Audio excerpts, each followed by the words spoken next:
We are not endorsing any specific company or products in our discussion. Continuing the conversation with the Tim Reinbott here today. That's an inside joke. Inside joke about cover crops.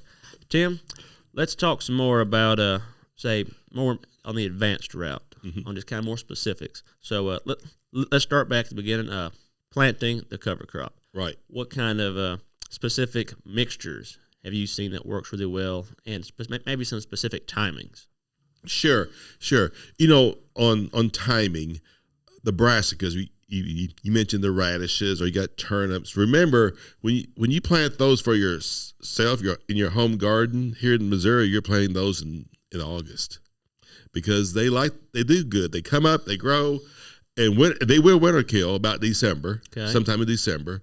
But if you wait till after harvest of your corn or soybeans, you're going to be disappointed in their growth, because you've really cut it down, because they already are going to grow to a hard frost. Hard frost. Killing frost. So you need to get all that growth that you can. So they're great for overseeding in August. You know, we talked about the drones or whatever to do that. That would be the brassicas. I would do that, and you can do the other ones too. Oats is another one, especially if you want to plant spring oats in the summer. You get all that growth, and they also winter kill. If whatever your priorities are, and that could be something really good for the very first year doing cover crops, to get a good taste in your mouth about, right, and not have a train wreck in the spring of trying to terminate, and well, now it's rained, and now the soil won't dry out, and now I can't get in the field to put my crop in, and now it's June, and now I'm just finally being able to pull the planter into the field. Right, because the thing about that, both the brassicas and the spring oats is that they'll winter kill, but those root systems and that biomass will pretty well hold together all till spring. Okay, so that's one of the things that nothing will stop you then. That spring when you try to plant corn or beans or soybeans now, or any crop, or soybeans. We get earlier and earlier into trying to plant beans. And as they always say on the rest of the cover crops, sure, the earlier you plant them, the better they do, but if you gotta wait till after harvest into late October, we've had pretty good success with them. Okay, well, say I am set up, I have my own sprayer or my own means of terminating my cover crops in the spring. What should I do then as far as specific species and mixture to plant in? Okay, in my field for cover crops. Sure, I think it starts. You gotta have a cereal crop. A cereal, okay, and that can be wheat, as we mentioned before. It could be cereal rye, it could be triticale, oats, barley, just whatever you want to put on there. And they all have their specific reasons and drawbacks, but you got to start with that. Okay. Now, if you're going to let the cover crop do its thing, you're going to let that legume that you plant in there actually get some growth to it and fix some nitrogen, then put it in there. Put your crimson clover or your hairy vetch or your Austrian winter peas or whatever you want to put in there. But if you're going to be terminating fairly soon, planting early and even terminating even after they come up, you're still talking about mid-April or so. I wouldn't waste my money on the legumes. On the legume side, I really wouldn't, because they just haven't had the time to do anything. Right. They're not going to fix any nitrogen. Okay. Even though they're there growing, they're probably scavenging more nitrogen than what they're doing. And your cereal crop can do that too. Can scavenge nitrogen. Can sequester it. Yeah. So it's doing that too. But now if you're going to wait till later, we have found our cereal crop with either hairy vetch or crimson clover does the best. I'm always amazed with that, because crimson clover doesn't have the biomass that hairy vetch does. But you look at the yields, and the yields don't lie. That's where we've gotten some of our best yields from. Is our cereal crop plus crimson clover.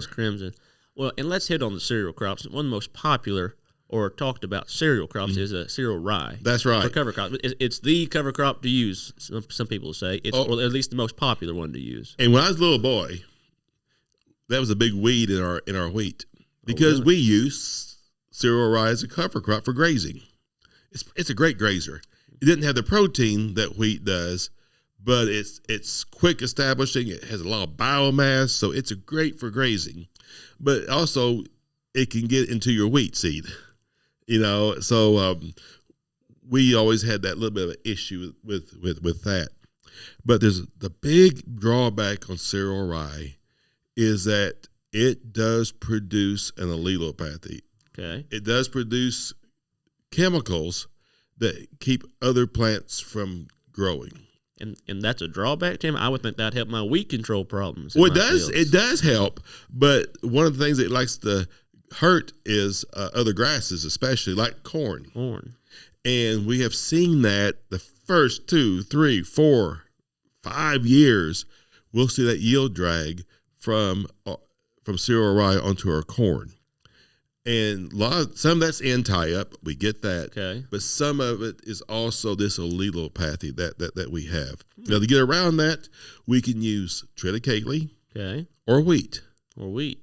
Triticale has a lot of the good characteristics of cereal rye and wheat. It's a great grazer, like wheat is, and cereal rye, but it doesn't have the allelopathies as a cereal rye. But it costs more.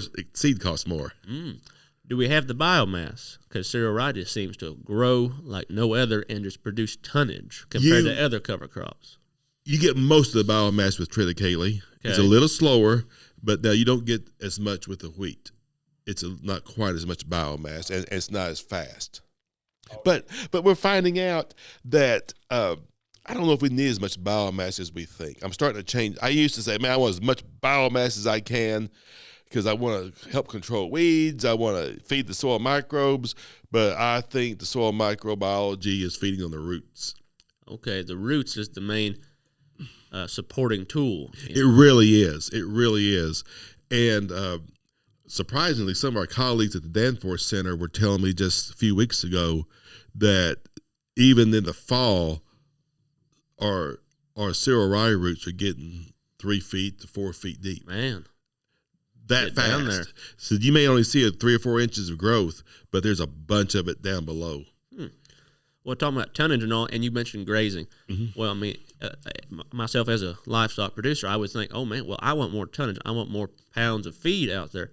But is there an inverse effect as we get more tonnage and less quality? Is that a thing, especially on cereal rye, for example? Yeah, we looked at termination times on our cover crops in both with corn and with soybeans, and we go from either a month before we plant to 2 weeks before to right when we plant them to 2 weeks after, and we found that really it's that right before planting is the best. That we give up some tonnage, but that seems to be optimum, because I think that part of that is getting that good seed to soil contact. I think even though we're planting green, we're also getting a lot more of a wild mess out there that we may have to that may impede our planter just a little bit. Our planter, are we going to impede our plant growth? I mean, because more biomass, we have more shade now for the weeds, but also for our trying to establish crop, or whether it be corn or soybeans or anything. Yeah, I've seen them get elated a little bit. Yes. Or sometimes you think, how can the crop come up through that? But it really does. It really does. And has there been a major yield drag that you've seen in some data with having such massive amounts of biomass before we terminate and then plant? When I've seen it, it's because of planter operator error. Planter operator error. Okay. Not getting the planter set right, not paying attention. You're planting a little more complex system. Okay. So you do have to watch some things, and I think that's where I've got the biggest issues from. What's one of the top things that a planter operator can look for and adjust and set field to field, even, or maybe even depth is one of them. Depth. Okay. Depth is an easy one. I made a mistake one time. I set it. I think I was planting soybeans about 1.5 inches. I was good. Went and planted, and I got into a field that I've been having cover crops on for 12 or 13 years. And I planted that 3.5 inches because that soil was so loose, it just went deeper. Went deeper, huh? And with the same setting. Same setting, yes. So make sure you watch that, or if you have a planter that can adjust for that, that pressure for that. Then the other thing is you get a lot of biomass out there. It can catch on your double disc openers. Okay. And you start pushing.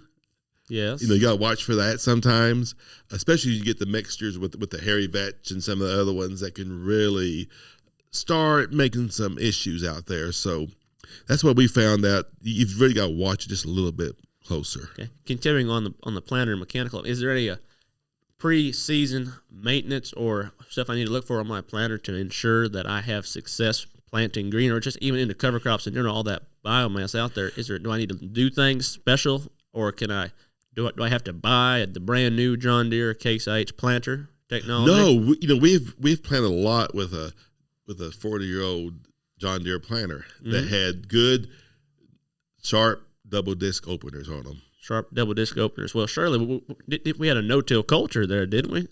We took that off a long time ago. We took it because what we found was that that culture takes half the weight of the planter with it. Takes half the weight. And so when we're trying to go through this heavy residue, we're just spreading that weight out so much that we took the coulter off and just let that double disc opener do its thing. And we've gotten some great depth control and seed to soil contact if we get everything set right. So our no-till culture was robbing downforce. It was. It really was. Double disc openers and all spreading that weight out. And so we took that off, and now we have more. Because in times, heck, even in dry conditions, we need all the downforce we can get in more just to get the planter in the ground. Has that been an issue? Have we had to really find creative ways to get more downforce? Or well, we're managing water. Okay. And a few years ago, we had such a dry spring, and we were trying to plant into some alfalfa, some killed alfalfa and red clover, and we had a hard time getting it in there. It just wouldn't go in. Just so dry. It was so dry, and that's usually more on the unusual. Yes, on the extreme. On the extreme. Now, that's the thing about if you let a cover crop get large and then kill it before you plant, the problem you can get. Now your source of water extraction is gone. Mm-hmm. But your source of keeping water on your soil is there. Is there our cover? So so if it's big, you kill it, and then you get big rain, and you may not get back in the field for a long time. So that's why I like to plant it and then kill it. A big buzzword in the industry has been carbon sequestration and all that. And companies will pay farmers to offset their carbon footprint, and cover crops has been touted as a way to increase carbon sequestration into the soil. Have you noticed anything like that, or do you have any data or results or just thoughts? When we plant green, corn or soybeans, we can tell the carbon content's greater that summer and a little bit the next spring. Okay. When we terminate earlier than that, like 2 weeks ahead of time or whatever, we don't see it at all. As a matter of fact, even our soil biology and whatever, by midsummer, you can't even tell that you had a cover crop. Is that just the lack of root growth that we had? Because that's the major way we sequester is the root turnover, correct? Right. You just have it. Even though you got a lot of roots there early, depth-wise, as far as a mass of roots, you just don't have unless you let it go a bit longer. But here in the lower Midwest and probably south of us, I really don't think you see the carbon build up with cover crops as you may see in the north part of the Midwest. We're warmer. Mm-hmm. It stays warmer longer into the season. It warms up earlier. It gets warmer, and that burns a lot of our carbon up. So we don't see it as much. It can maintain us. It can maintain our carbon. Yes, but we're not burning it up. Now, but we're not building up very fast. What we have seen though, if you have a longer rotation that has a perennial in it, like that red clover or alfalfa that we were trying to terminate and kill, then you see that really giving you a big buildup, and the cover crops can maintain that. Maintain the buildup. That's where we were really seeing here in the lower Midwest. Okay. We're talking about carbon and all that. Have you noticed in the first few years of adoption, especially when we have high carbon biomass like cereal rye, do we in a corn crop, or heck, even any crop, but mainly corn, do we have a need to increase nitrogen rates to compensate for all this carbon? Yes, and that's, farmers would tell us that. Mm-hmm. They told us that. So, well, I don't have a problem because I put down 60 pounds of N as I plant. Yes. So that biomass, that cover crop biomass with lots of cereal crop in it, it's going to tie a lot of nitrogen up, and then your corn crop or your sorghum crop will starve for nitrogen those first month or so, Right. or 3 or 4 weeks, and that makes a difference all year. So putting some down as you plant can offset a lot of that. And offset some of the negative effects. Right. Do we ever graduate out of negative effects with the continuous use of cover crops versus year 1 versus year 6 or 10, or do we always have to kind of maintain, say, that extra nitrogen use? Yeah, that's a great question. We do see that after about year 4, we don't see the impact of cereal rye negative on our corn. Interesting. So I think we are building up our biology, our turnover of nutrients so we don't see as much of it. But I think the first 4 or 5 years, yes. After that, I don't believe that they have to anymore. Interesting. So how do we manage cover crops in a drought situation? Do we, especially in planting time, or heck, maybe even in the fall, a dry fall for establishment, how do we manage and successfully utilize cover crops under limited rainfall or less than Sure. rainfall? As I said earlier, if it's dry, you say, well, I'm going to kill my cover crop. But boy, if it rains, you could be in trouble that way. And we have seen it before. The data where we have soil sensors out there for moisture, that sure, in May when the cover crop was growing before we killed it, we have less soil water in that top. But then by midsummer it's flipped because more soaking in. When we do get rainfalls, we are getting more soaked in. But we do have those years sometimes that it is dry, and my suggestion would be, let's get things planted. Get planted. Get your crop planted and then terminate it. Right. Well, heck, that goes back to, well, if you tell me what the weather's going to do this Exactly. next year, I'll tell you exactly how to do it. Right. And you can't get everything planted all the same day either. Right. So that starts getting into some issues. But even that year when we ran into issues planting into the alfalfa or the dead red clover, we had no problem getting up in the cover crop. We still had the moisture to get it up there. It was just that perennial crop had taken so much out. Right. So that was a little bit different. So really on cover crops, I've always got a stand up, even when it's been dry. Well, Tim, I've been told by a lot of other producers in the area just around, well, that works in small plot research that y'all are doing, but that's not going to work on my farm. Are there people doing this successfully in the state or across the country? They are very successful. Been successful. I've always liked driving around the countryside in the fall, and you can see a lot of cover crops planted, and then you can see them that next spring too. Right. So yes, it is being adopted on larger acres, large scale, and utilized. But you've got to be able to manage it. You start small, start simple. Yes. And like we talked about, planting things that terminate in the wintertime first.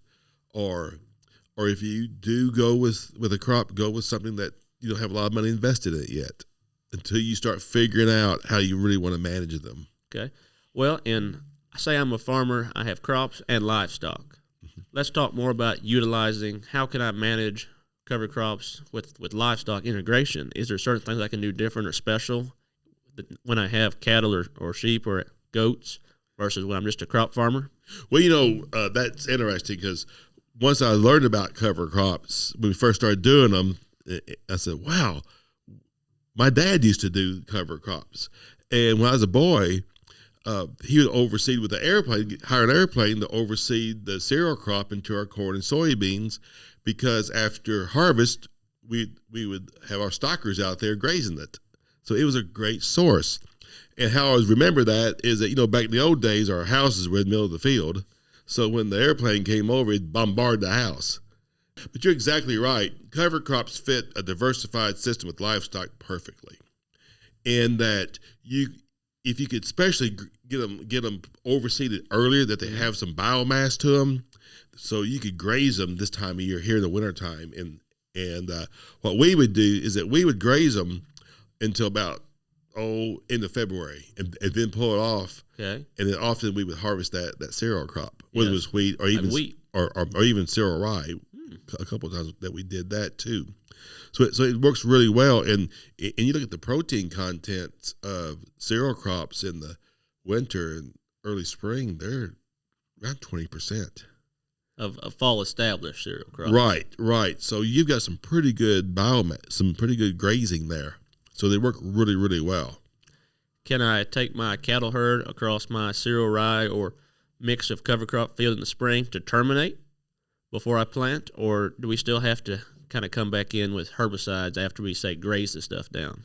You can probably graze it down pretty hard, but I would want to come back with something in case, because there's going to be some escapes. Especially all that root material to grow back from. Right, because that's one of the reasons that we plant them, because they're tough. Because they're tough, exactly right.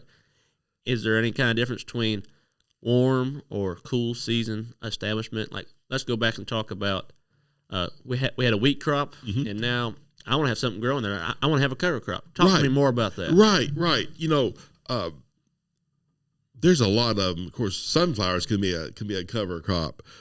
We have some legumes like sun hemp that you've seen that you can make hay out of too. Some of these you could plant after your wheat and have a hay crop later on. Okay. So that's what's nice about that. Cowpeas, buckwheat, your sorghums can be cover crops. So you can plant a lot of warm season crops to fix nitrogen or to get this biomass that you want that you can utilize for livestock or just to build your soil health. Is that one of the best things we can do is utilize leguminous crops after wheat and have that nitrogen still there next year? Exactly. That's a great time to do it. Okay. Because these crops will fix a lot of nitrogen in the middle of the summer, as you know. Mm-hmm. And create a green manure. They can. Yes, they sure can. They sure can. And I don't even hesitate putting the legume ahead of soybeans just to build my soil nitrogen up. Interesting. It could be quite useful to use that. Tim, what's your overall takeaways in your 40 years of using cover crops? Mm-hmm. What's some of the key takeaways you have for the folks at home listening or watching for cover crops, just in general? Well, I would always start simple. Start simple with cover crops till you get comfortable with them. Okay. You can't just jump into them all the way because you may be disappointed about how to manage them on your farm. That's simple and small. That's right. Acreage that's right. Year. And we all have different types of soil types. Try them on different ones so that you know how that manages best on your farm. That's really important. I would, if I'm going to invest in legumes, let them do their thing. Okay. I think you always have to remember that in your whole management of it. And also, how on your farm, what's the best way to get them seeded and what works best for you. And it may be just waiting after harvest and spending that time. But if you can find ways of doing them overseeding early, watch the weather and overseed them early, that can also be good too. Very nice. What's the future, Tim? What's your crystal ball tell us the future of cover crops? Well, it wasn't very long ago. I would tell farmers, I get it. Corn, you want to get in there as quick as possible. You don't want things stopping you. So I can forego some biomass production ahead of corn to get it planted early because we all get that. But soybeans give us the opportunity because we can wait till well into May to plant our soybeans, that we can let the cover crops really build some biomass. But as you know, soybean planting date is early spring, now even before corn sometimes now. It's getting earlier and earlier. We're seeing the benefits of early planted soybeans. Yeah. Right. So that's really changed how we got to stop and think about this. But I still think we've got to let the cover crop do its thing in the spring to get some good growth. What we need as researchers to figure out is how much of that benefit we're getting when. Are we getting 90% of it by April 15? Then let's go. Let's go. I can live with that because you got to remember the number one reason that you're planting a cover crop is soil erosion. And whether it's water or wind, that's the number one reason.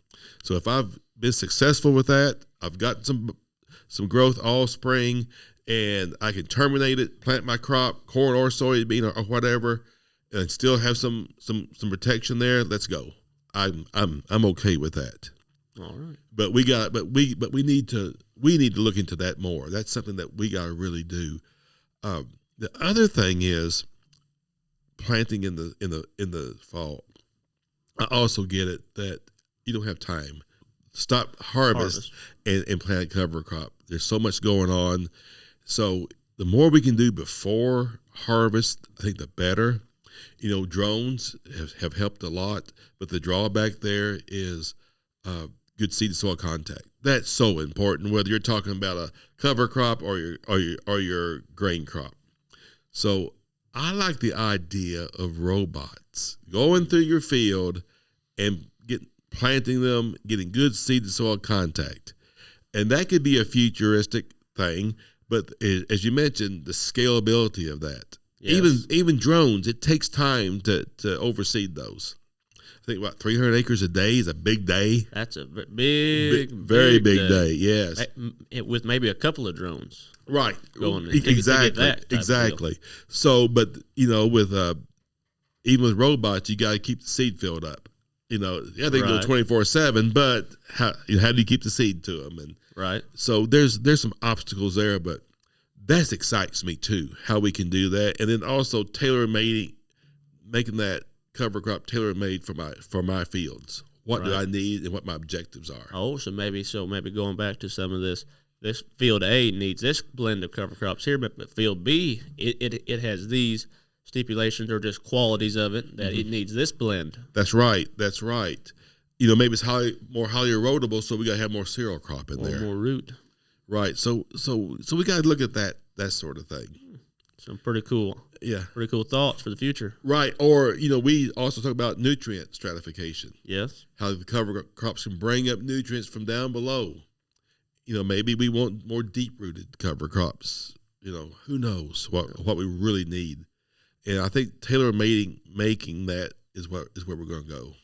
Well, thank goodness we have our land-grant institutions such as the University of Missouri here and people like you to continue to do the research and then spend that time and money and then come to the farmer and say, here's what works and here's what don't. That's right. And talk about here's what don't. I haven't seen a big impact of many cover crops mixed together. Huh? As a matter of fact, last night I was looking at some data, and my 4A mix was my lowest yield on corn. Really? Yeah. I don't know why, but it was. But it could be planter error. Could be.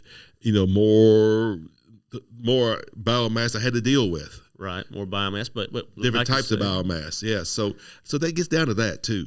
And plus all the additional cost it took to have the additional species in there. Right. If there's no benefit to having more than 2 or 3 or whatever. Right. Why spend the money, especially in these tight margins that we're in now as farmers? And that's what we always got to look at is our return on investment. As you and I have talked, sometimes chasing a high yield may not be the best. It's our most optimal yield. And also, what is our cover crop benefiting us? Our soil erosion. That's huge. That is huge because what we have shown at Sanborn Field is that you can have all the manure in the world put on that every year, and you got the carbon buildup, you got all of this, but because we've had erosion on these plots, we're losing 1.5 inches of water holding capacity. Man. That's a lot. It is quite a lot. That is a lot. So that's a lot of bushels. It is a lot of bushels. So keeping that soil on the field is the main objective of what we got to look at. Everything else is all gravy. It's gravy on top, huh? It really is. Kind of going back to the word cover crop. Right. When I first started working with cover crops in the late 80s, I was telling my dad about it, and he said, we did that in the 1930s. Because what were they dealing with? Erosion. They were dealing with erosion, and they were growing their own nitrogen. They were doing that also. That's why we have hairy vetch as a weed in the Missouri boot heel. Yeah. Because it was growing ahead of cotton. Right. To provide the nitrogen for cotton. Funny how life seems to be a circle and ideas just kind of keep coming back. It is, but I hope that we know more about them now, that we can use our technology better and to really take full use of those cover crops to do a good job. Well, Tim, you talk about the future of cover crops and all, and as well as how we do it with our tools today, like mainly cereal rye, for example. But are there any kind of future different types of cover crops we may use? Yeah, all the cover crops that we've been talking about are annuals, winter annuals or summer annuals. But maybe we need to think about how some of our perennials can be cover crops. For example, when we have our legumes, our perennial legumes like white clover or Kura clover that we use for livestock, maybe we can use them or even our grass tall fescue like a cover crop in that we keep it growing year round. It's a living perennial cover crop, but we're also in between on whether it's 30-inch rows or 60-inch rows or whatever, we're growing a cash crop that we're also combining that we can use for livestock production. Interesting. Are there any challenges you could see in the future in trying to manage a perennial cover crop? Because remember, we're always talking about we're managing water. Managing water. And as we've talked about earlier, when you have a perennial crop, they'll take a lot of water up in the spring. So I think the big thing is how large of an area do we have as cover crop versus or living cover crop perennial versus where we can put our annual crop. So that's where we really need to look at. Recently, we were at our American Society of Agronomy meetings. There was a lot of talks on living cover crops, and one of the big things was water production. Right, because out west, we have crop rotation of fallow. This is because there's just not enough water that falls in a given year to meet a crop's needs. So you must leave the field fallow to retain water and gain water for a 2-year or 3-year crop. Right, but I think with some management on sides of our killed area or our strips that we plant our annual crop in, and just how we manage our perennial crop, I think we can get around some of these issues, and that's what's going to be the challenge for us over the next few years. Is how do we do that? Because the returns can be tremendous. That you've got soil conservation, as we always want to say, but we're getting these annuals and perennials growing together and really helping our livestock production as well. It could be even our grain production too. Kind of having the best of both worlds. It is. That'd be pretty cool, especially when you bring the livestock component back into it and being able to, say, graze an acre and have high quality forage in addition to a grain crop. That's right. So I think that's what's really unlimited in what we can do with these, both annuals and perennials together.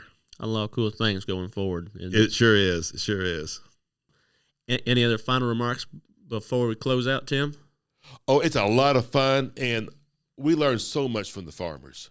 I love it when we talk about cover crops and there's farmers there, and because they teach us a lot of things that they have worked on and it works on their farm, and that's what's important. There you go. Well, thank you, Tim, for your time. Really appreciate you coming out today, and look forward to seeing what future research you'll have for us to look at it and dive into in the future. All right. Thanks so much, William. Thank you. All right.